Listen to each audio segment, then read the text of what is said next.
با سلام و درودی دوباره خدمت شما بینندگان و شنوندگان عزیز رادیو تیوی ارکوته. من مهران عباسیان، صدای من رو از شهر استکهلم بر روی موج FM فرکانس 91.6 مگاهرتز شنونده هستید. همچنین میتونید از طریق سایت رادیو بوتشیرکا صدای ما رو در سرتاسر دنیا داشته باشید. برنامه‌های تصویری ما رو از طریق اینستاگرام، تلگرام و فیسبوک میتونید دنبال کنید. و یکی دیگه از برنامه‌های پرسمان در خدمت شما عزیزان هستم. همونطور که میدونید و مستحضر هستید، هر روز تنش بین رژیم ایران و آمریکا گسترده تر میشه. اکثر کارشناسان بر این معتقدند که با آغاز جنگ و بدون جنگ عمر جمهوری اسلامی رو به اتمامه. در همین رابطه دعوت کردم از جناب آقای عبدالله مهتدی، دبیر کل حزب کمره کردستان ایران، که مهمون برنامه پرسمان باشن درباره تیتر گذر از جمهوری اسلامی و رسیدن به دموکراسی. جناب مهتدی، خیلی خوش اومدید به برنامه پرسمان. متشکرم آقای عباسیان و به همه شنوندگان و همچنین بینندگان شما سلام عرض می‌کنم. خیلی ممنون جناب مهتدی. میدونم مشغله کاری زیادی داشتید و در سفر بودید، قبول کردید که به برنامه پرسمان بیایید. جناب مهتدی، میخواستم درباره تیتر برنامه بپرسم، گذر از جمهوری اسلامی رسیدن به دموکراسی. فکر میکنید چه لازمه‌هایی برای تحقق پیدا کردن این موضوع نیازه؟ عامل اصلی تغییر و تحول در جمهوری اسلامی و در خیلی جای دیگه مردمی که هدفشون رو به روشنی تشخیص میدن، چه نمیخواند رو میدونن هیچ، بلکه چه میخواهند رو هم در نظر دارن. ببینید از دیماه سال گذشته الان 1 سال و چند ماهی است یک جنبش بزرگ فراگیر مردمی در ایران که هم خواستهای عمیقاً اقتصادی و صنفی و همچنین خواستهای سیاسی داره شروع شد. این جنبش با افت و خیزهای زیادی، با فروکش‌ها و تحولات زیادی روبرو بوده، ولی در مجموع میشه گفت از اون مقطع به این سمت عامل مردم و اثرگذاری اون کاملا خودش رو نشون داده. خیلی قبل از اون که تحریم هایی روی جمهوری اسلامی ایران و روی کشور ایران گذاشته بشه، خیلی قبل از اون که دولتی به نام آقای ترامپ و دیگران سر کار بیان، این خواستهای مردم وجود داشته و در مقاطع مختلف هم به شکل‌های مختلف خودشون نشون داده. من مهمترین عامل مردم، عامل جنبش‌های اجتماعی و جنبش‌های مدنی میدونم و به عنوان بخشی از این عامل مردم من شکلگیری یک آلترناتیو دموکراتیک تکثرگرا را هم یکی از این شرط ها میدونم. آلترناتیوی که از یک طرف اعتماد مردم رو بتونه جلب کنه، به اندازه کافی تکثرگرا و فراگیر باشه، همه یا اکثریت جامعه ایران بتونن به نحوی خودشون رو توش ببینن و هم از سوی دیگه بتونه بر این مبنا حمایت بین المللی رو هم کسب کنه. بله ممنون. با در نظر گرفتن تمام این تحولات و مشکلات اقتصادی و فشارهای سیاسی که از درون رژیم نقش مردم رو شما چگونه میبینید؟ آیا این سکوت نسبی نشانه از یک طوفان پیش بینی نشده است؟ ببینید جنبش های اجتماعی رو و کی یک مرتبه غلیان پیدا میکنن یا کی فروکش میکنن یا دقیقا مطابق چه سناریویی پیش میرند رو هیچ کس نمیتونه پیش بینی کنه و کسی هم نمیتونه براش نقشه دقیق خیلی مشخصی بکشه. اینها تحت تاثیر عوامل گوناگون اجتماعی و سیاسی و فرهنگی داخلی بین المللی قرار میگیرند. من فکر میکنم که بله درست، حق با شماست، این جنبش در مقایسه با دیماه گذشته یا بعضی مقاطع دیگه الان در حال فروکشه، ولی هیچ دلیلی نداره که 1 ماه دیگه، 1 هفته دیگه یا چند ماه دیگه دوباره غلیان پیدا نکنه و کاملا اطلاع جدیدی رو ما در ایران شاهد نباشیم. علل و زمینه های یک چنین جنبشی نه فقط وجود داره، بیش از پیش هر روز در ایران داره فراهم میشه. ابرهای سیاه و تیره‌ای رژیم جمهوری اسلامی رو فرا گرفته. مردم به حد نومیدی از تمام جناحهای رژیم رسیدن.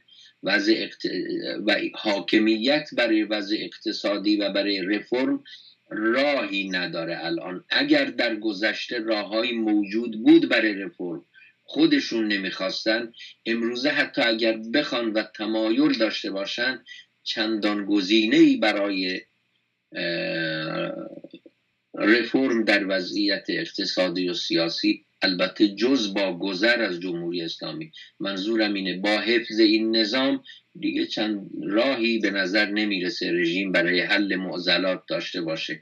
بنابراین باید هم امیدوار بود و هم تلاش کرد که این جنبش‌های اجتماعی دوباره خودآگاه‌تر و نیرومندتر و متحدتر بین همه اقشار، از کارگر تا دانشجو تا مالباخته تا زنا تا اقشار مختلف مردم دوباره به سر بلند کنه. بله ممنون. نقش اقلیت‌های اتنیکی و مذهبی ایران رو چگونه ارزیابی می‌کنید در پیوند با گذار از جمهوری اسلامی و رسیدن به دموکراسی؟ ببینید، یکی از بدترین تبعیض‌هایی که در ایران وجود داره همین تبعیضات اتنیکی و مذهبی هست. ملیت‌های مختلف ایران و مذاهب گوناگونی که تحت ستم قرار دارند پیروانش در ایران، اتفاقا بیشتر از بقیه از نبود دموکراسی، از تبعیض، از استبداد، از این توتالیتاریسم مذهبی زیان میبرند و لطمه میبینند.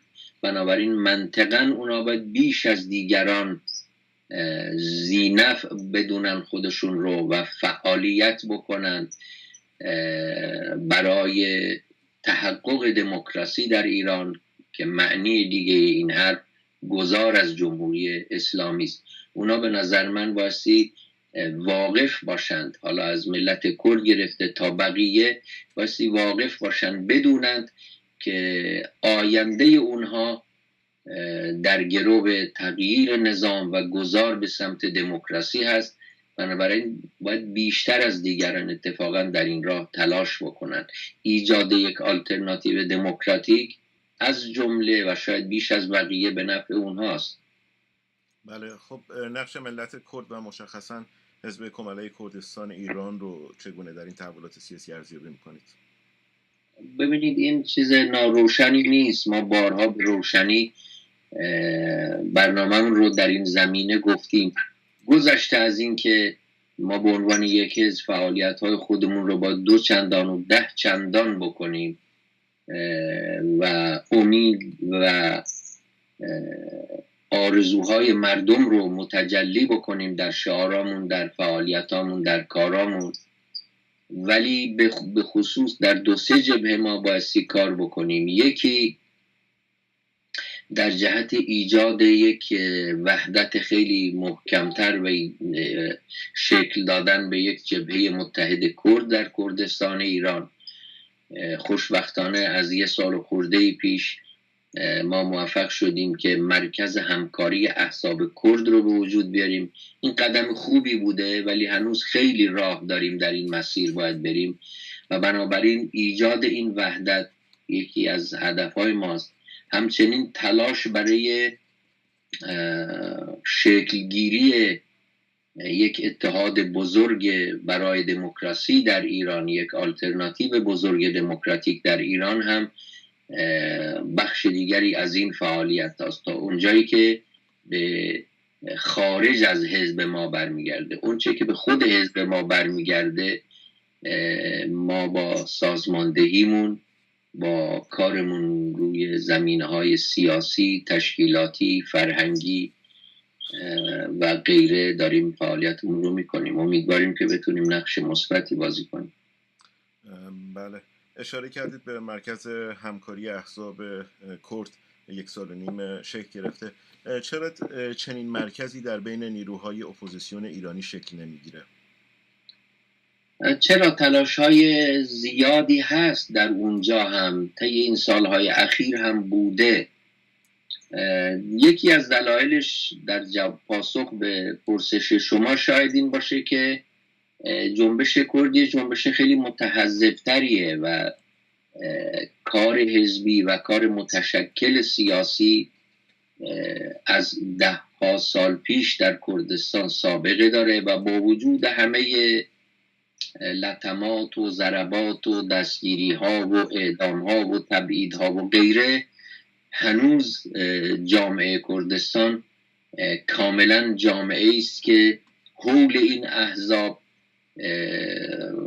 متشکله و آلترناتیو خودش رو در درون اونها میبینه.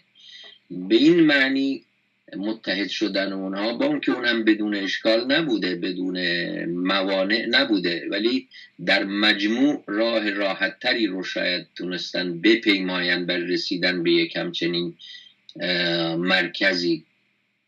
من دلیلش رو این ویژگی های سیاسی جامعه کردستان میدونم، ولی از اینجا این نتیجه نمیگیرم که در بقیه ایران همچین چیزی، یک نوع اتحاد بزرگ دموکراسی خواهی در ایران غیر ممکنه. اتفاقا بیش از همیشه یک چنین چیزی لازمه و امیدوارم هم شکل بگیره. تلاشایی در این زمینه هست. بله.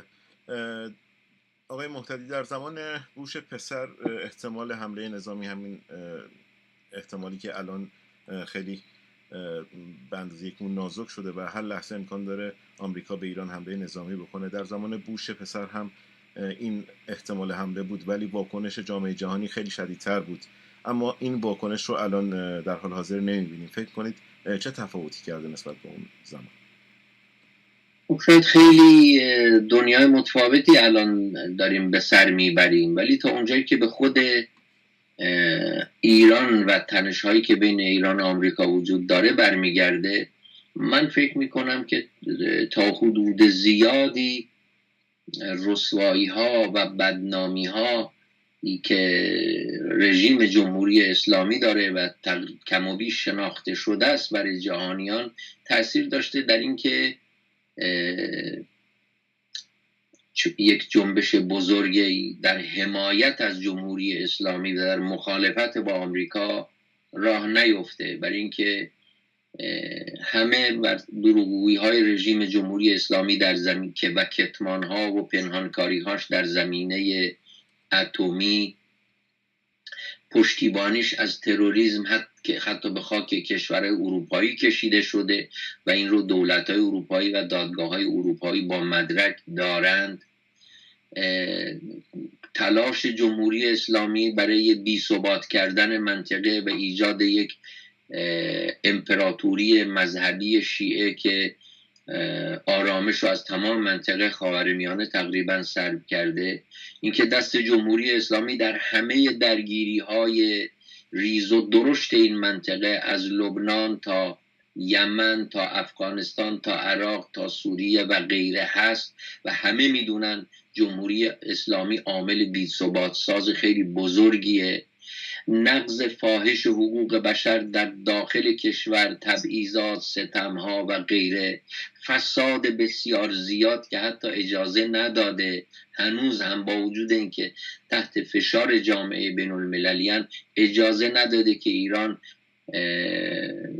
طرح‌ها و لوایح مربوط به ضد پولشویی رو امضا بکنه. فکر کنم FATF نامیده میشه. اینها همه نشون میده که ریگ اصلی رو جمهوری اسلامی به کفش داره و درست آمریکا فشارهای اقتصادی و سیاسی خیلی سنگینی به جمهوری اسلامی آورده، ولی تقریبا خیلی باور کردن که روایت خود دولت آقای ترامپ رو باور کردن که اونا قصد ندارن ابتدا به ساکن حمله به جمهوری اسلامی بکنن، به ایران بکنن و در نتیجه ما با شاهد یک جنبش ضد جنگ نیستیم.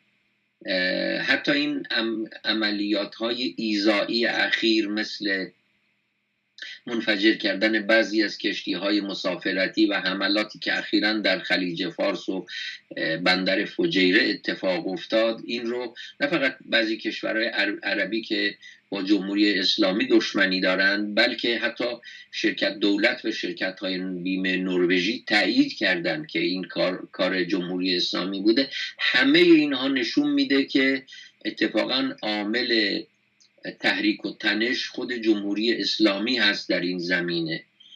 اون چه که به نام جنبش ضد جنگ خونده میشه و یه عده تلاش میکنن راش بندازن، در واقع نوعی ایجاد چتر حمایتی برای جمهوری اسلامیه.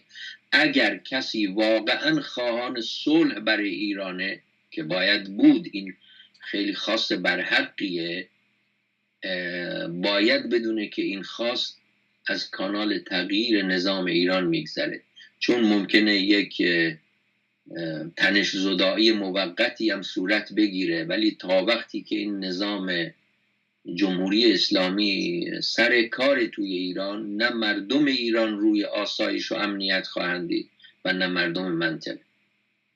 بله. هفته گذشته مهمون برنامه پرسمان جناب آقای شریعت مداری بودن و مژده این رو دادن که برای ایران یک آلترناتیو سازی داره میشه و این اعلام میشه به زودی. فکر میکنید ایجاد یک آلترناتیو به جای جمهوری اسلامی لازمه چه مشخصاتیه؟ گفتم به نظر من لازمش اینه که قبل از هر چیز فراگیر باشه، بخش، اگر نمیشه گفت شاید همه، ولی بخش اعظم، بخش خیلی بزرگی از اقشار و نیروها و عرصه های اجتماعی رو در ایران شامل بشه، بتونه مسائل اساسی ایران رو در زمینه اقتصاد دوره گذار، در زمینه عدالت دوره گذار پاسخگو باشه، به اندازه کافی بتونه حمایت کارگرها و جنبش کارگری، دانشجوها، مالباخته‌ها، ملیت‌ها، زنان، جوانان و غیره رو، حمایت اونا رو بتونه به اندازه کافی جلب بکنه، بتونه رابطه متقابل بگیره با جنبش‌های اجتماعی، بتونه تو شبکه‌های اجتماعی هم ازشون مطلب بگیره، ایده بگیره و هم بتونه باشون ارتباط برقرار کنه و تأثیر گذاری بکنه، بتونه با رسانه‌های بزرگ و کثیر الانتشار ارتباط کمابیش مناسبی بگیره و به اندازه کافی شناخته بشه در درون جامعه ایران. اینها رو من لازمه شکلگیری یک چنین آلترناتیوی میدونم و امیدوارم که بتونه همچین چیزی شکل بگیره. بله، ممنون. سیاست اتخاذ شده رژیم در حال حاضر نه جنگ و نه مذاکره، این عملا خود حکومت رو بیشتر در انزوا و بلا تکلیفی قرار میده. فکر میکنید چرا رژیم ایران چنین سیاستی رو پیش گرفته؟ ببینید، این نباید خیلی باور کرد که رژیم هرگز مذاکره نخواهد کرد. ما میدونیم که در مقطع جنگ ایران و عراق، بعد از مدت‌ها جنگ، بعد از ویرانی‌های خیلی عظیمی که برای جامعه و مردم ایران اتفاق افتاد، بعد از زیان‌های هنگفت مالی و انسانی و همه اینها، بالاخره یه جای جمهوری اسلامی مجبور شد اتفاقاً وارد مذاکره یا وارد قبول قطعنامه شورای امنیت بشه. موقع نامناسبی این کارو کرد، موقعی که هیچ گزینه دیگه‌ای براش باقی نمونده بود کرد، ولی کرد بالاخره این کارو. سفارت، گروگان‌های سفارت رو آزاد کرد در مقطع خیلی بدی. بنابراین نمیشه گفت هیچ وقت وارد مذاکره نمیشه. اگر این رژیم مردمی بود، عاقل بود، دوراندیش بود و منافع ایران رو در نظر داشت، خیلی زودتر از اینا میبایست وارد یک مذاکرات جدی و سازنده با آمریکا و کل جامعه بین المللی میشد. ولی این نوع حسن نیت ها غائب در جمهوری اسلامی. چیزی که از جمهوری اسلامی میشه انتظار داشت اینه که در اثر فشار فوق العاده زیاد و بر اثر استیصال و بیچارگی اقتصادی و سیاسی ممکنه به یه مذاکراتی هم اتفاقا کشیده بشه. در این مذاکرات چیزی که جمهوری اسلامی بنا به تجربه های قبلی تعقیب خواهد کرد نه منافع کشور و مردمش بلکه بقای خودشه. گارانتی میخواد از آمریکا که به حاکمیت کاری نداشته باشد و این در واقع شعار اصلیشه و هدف اصلیش بوده، چه در جنگش و چه در صلحش. در هیچ یک از این دو حالت جمهوری اسلامی در پی منافع مردم ایران نبوده و اگر هم مذاکره روی بده باز در اون هم پیگیر منافع مردم ایران نخواهد بود، بلکه برای بقای خودش ممکنه به چنین مذاکراتی پا بذاره و ممکنه حتی امتیازهای خیلی بزرگی هم بده برای حفظ خودش. مشکل اینه با وارد شدن به یک چنین مذاکره‌ای و با دادن امتیازهای بزرگ در زمینه سیاست خارجی نحوه دیگری از تغییر و تحول در جمهوری اسلامی، نحوه دیگری از گذار از جمهوری اسلامی مطرح خواهد شد. سناریوهای گذار میتونن متفاوت باشند ولی بعضی از سازش بزرگ، از معامله بزرگ بین ایران و آمریکا صحبت میکنن. اگر چنین چیزی امکان اصولا داشته باشه وقتی است که تغییرات اساسی در سیاست خارجیش رو جمهوری اسلامی قبول بکنه و قبول چنین تغییرات اساسی بسیار بسیار دشواره، هم انجام دادنش و هم پیامدهاش بسیار سنگینه برای جمهوری اسلامی. اگر بخواد از راه مذاکره به این مسائل خاتمه بده و اگرم بخواد راه تنش رو بپیماید که زیانهاش رو البته مردم ایران و منطقه خواهند دید ولی نهایتاً از این هم سربلند بیرون نخواهد آمد جمهوری اسلامی.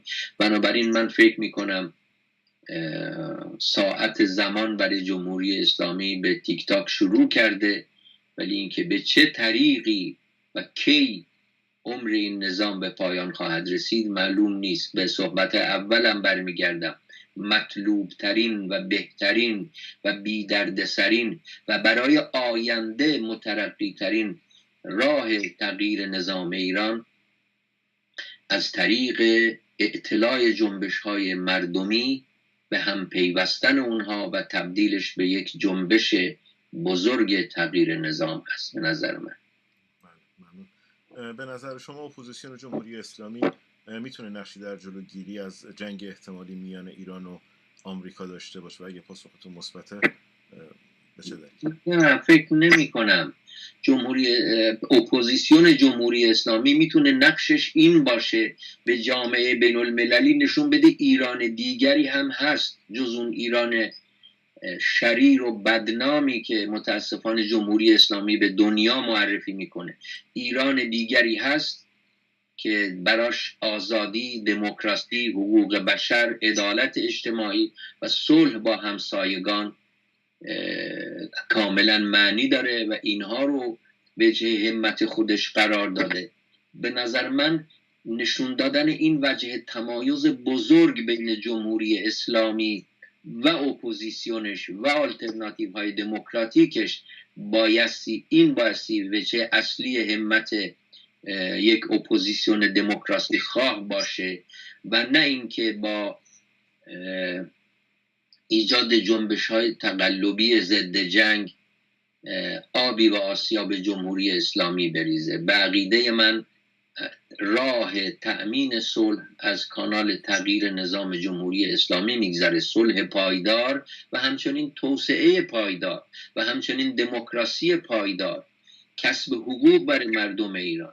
اینها رو همه رو با هم به نظر من بایستی در یک کلیت بهش نگاه کرد و یک برنامه‌ای برای انجام همه اینها داشت. شکی نیست که یک اپوزیسیون دموکراسی خواه واقعی بایستی صلح طلب واقعی هم باشه، به هیچ وجه از هیچ برنامه جنگی نباید پشتیبانی کنه، اما در عین حال به نظر من بایستی به مردمش و به دنیا نشون بده که تغییر رژیم لازمه صلح داخلی با مردم، نظام آینده با مردم و همچنین صلح منطقه‌ای و بین المللی خواهد.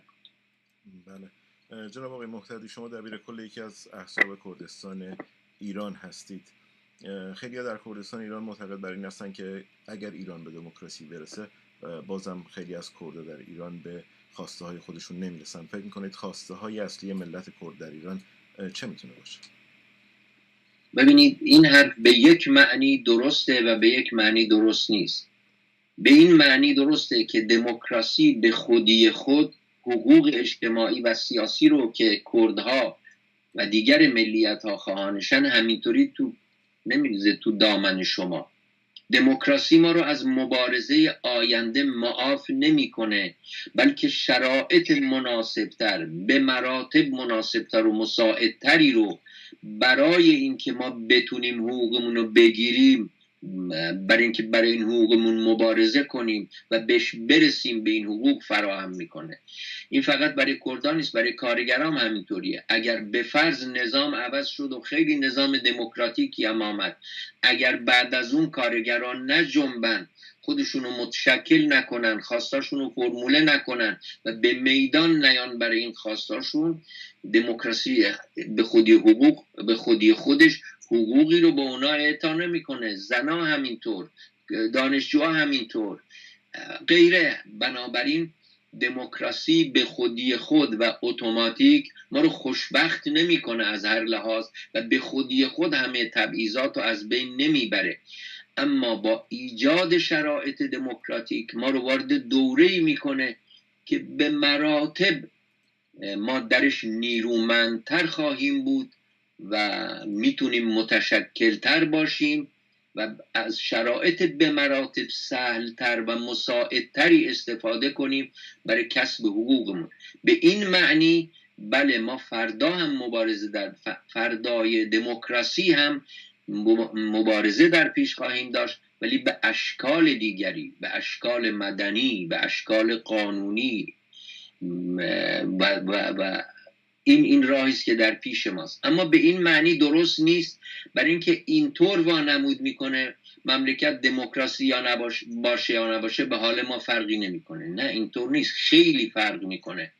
رژیم های شما فکر کنید اگر کردها با همین مشکلی که امروز دارن، با تبعیض‌های ملی و اتنیکی و زبانی و فرهنگی هم که امروز دارن، فرض بکنید این توی یک از کشورهای اروپایی حضور داشتن کردا، و موقعیتشون به کلی جور دیگه میشد.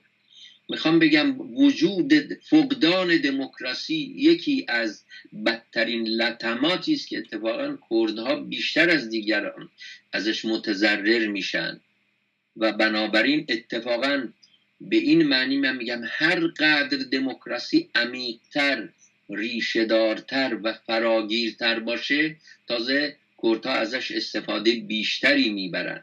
خلاصه میکنم، دموکراسی اتوماتیک شما رو به همه حقوقتون نمیرسونه، ولی شرایط فوق العاده مساعدتری رو برای اینکه شما بتونید به این حقوق برسید فراهم میکنه و در اختیار شما میگذاره.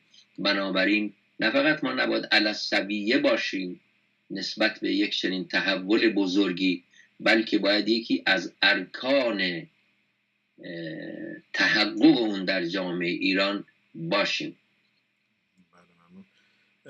آقای محتدی، اگر جنگی احتمالاً بین ایران و آمریکا شکل بگیره، فکر می‌کنید این جنگ چه تفاوت‌هایی نسبت به جنگ ایران و عراق داره؟ و پیشبینی اینا خیلی مشکله، ولی اون چه که از شرایط فعلی میشه برداشت کرد اینه که آمریکا به هیچ وجه، حتی اگر ایران به کارهای ایذایی خودش ادامه بده و حتی توسعه بده اونا رو به اهداف آمریکایی مستقیما هم حمله بکنه، فکر نمی کنم دولت آمریکا هیچ برنامه برای اشغال نظامی ایران داشته باشه، یعنی سرباز بفرسته و خاک ایران رو اشغال بکنه. این چیزها فکر نمی کنم الان به هیچ وجه به نظر نمیرسه یک چنین برنامه‌ای باشه و تمهیدات آمریکا هم برای یک همچین چیزی نیست. جامعه آمریکا هم خواهانش نیست، دولت آقای ترامپ هم چنین چیزی رو خواهانش نیست. ولی مطمئنا اگر ایران به این نوع کارهای ایذایی ادامه بده، توسعه بده و برسونه به این حد که به اهداف آمریکایی مستقیما حمله کنه و جان پرسنل نظامی یا مدنی آمریکایی رو به خطر بندازه، فکر میکنم ضربات خیلی شدیدی خواهد خورد، ولی عمدتاً به طرقی غیر از قول معروف که خود انگلیسی ها میگن پوتین سربازان آمریکایی روی خاک ایران نخواهد آمد به احتمال قوی، ولی ضربات خیلی اساسی و سنگینی چه از طریق نیروی دریایی، هوایی و امکانات دیگه که آمریکایی‌ها دارن به ایران وارد خواهد اومد. بله جناب آقای مقتدی، خیلی ممنون از حضورتون در برنامه. اگر صحبت پایانی دارید میکروفون برنامه در اختیار شماست، بفرمایید. خیلی متشکرم از شما که این فرصت رو دادید و براتون آرزوی موفقیت دارم. بله خیلی ممنون. بینندگان و شنوندگان عزیز، برنامه‌ای که دیدید با جناب آقای مقتدی دبیر کل حزب کماله کردستان ایران بود درباره گذر از جمهوری اسلامی و رسیدن به دموکراسی. تا دیداری دیگر، بدرود.